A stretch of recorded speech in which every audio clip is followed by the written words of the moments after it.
ऐसा कष्ट किसी को ना मिला होगा और ना ही शायद मिलेगा।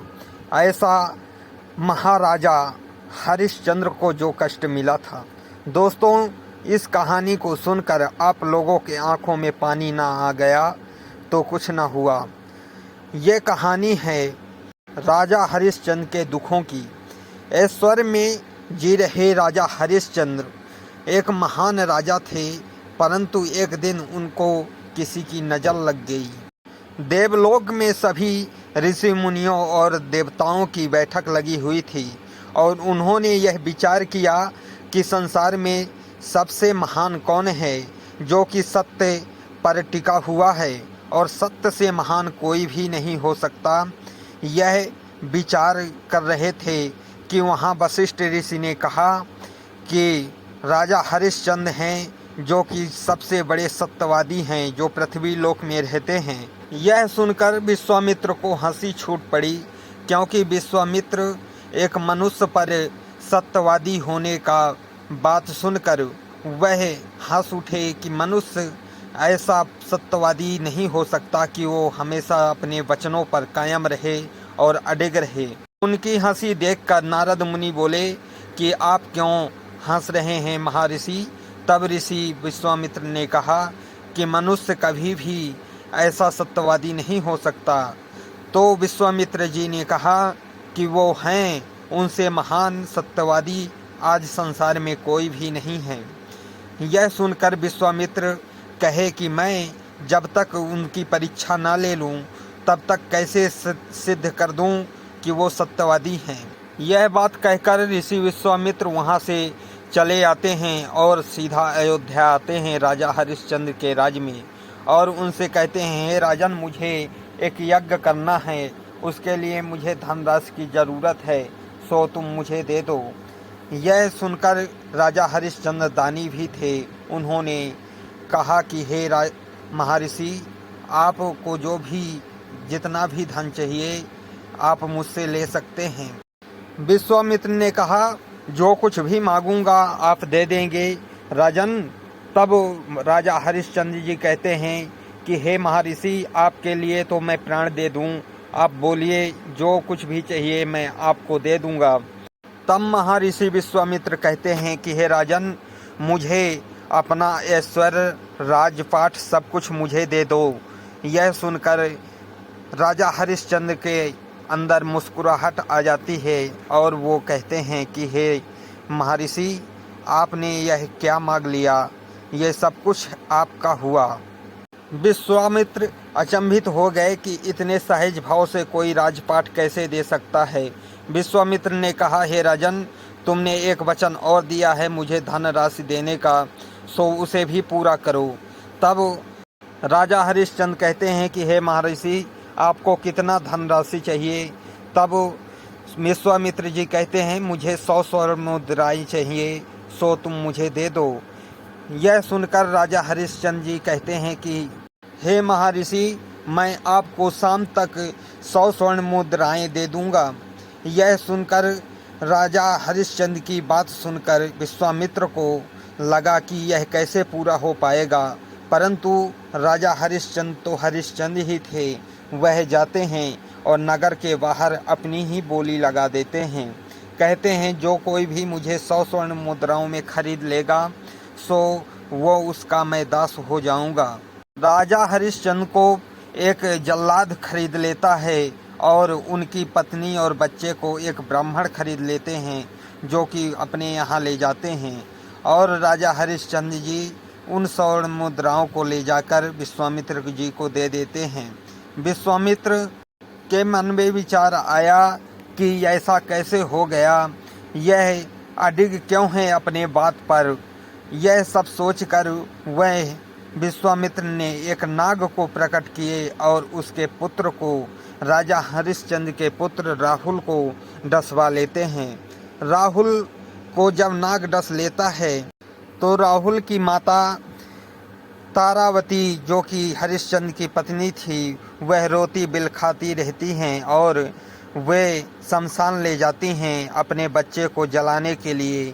शमशान में वहाँ राजा हरिश्चंद्र जी पहरा दे रहे थे, क्योंकि वो एक जल्लाद के यहाँ दासत्व स्वीकार किए हुए थे।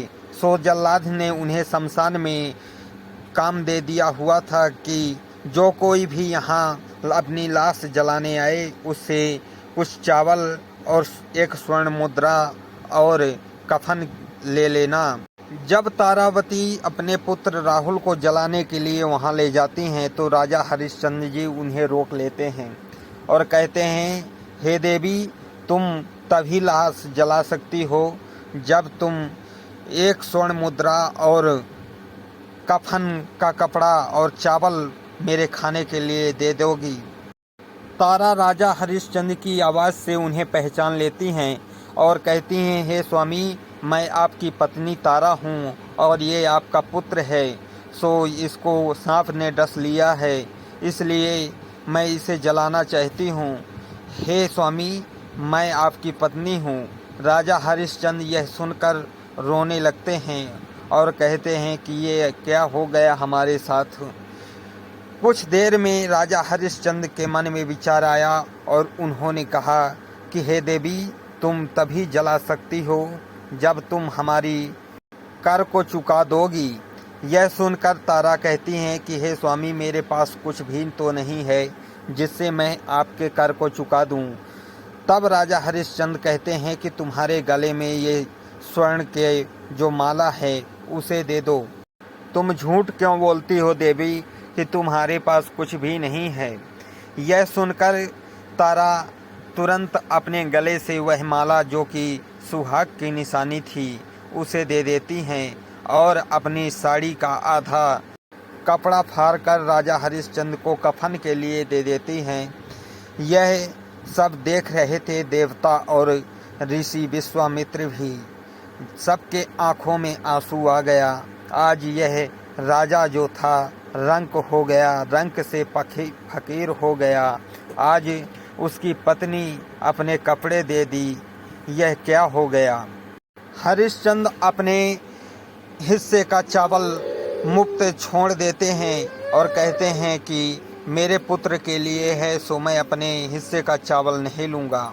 कुछ कथाओं के अनुसार फिर देवी तारावती चली जाती हैं अपने पुत्र को जलाकर, और रास्ते में राजा का पुत्र जो कि राजकुमार था मरा हुआ पड़ा हुआ था, क्योंकि विश्वामित्र इससे भी संतुष्ट नहीं होते और वे एक पिशाचनी को भेजकर उस राजकुमार को मरवाकर उनके रास्ते में डलवा देते हैं।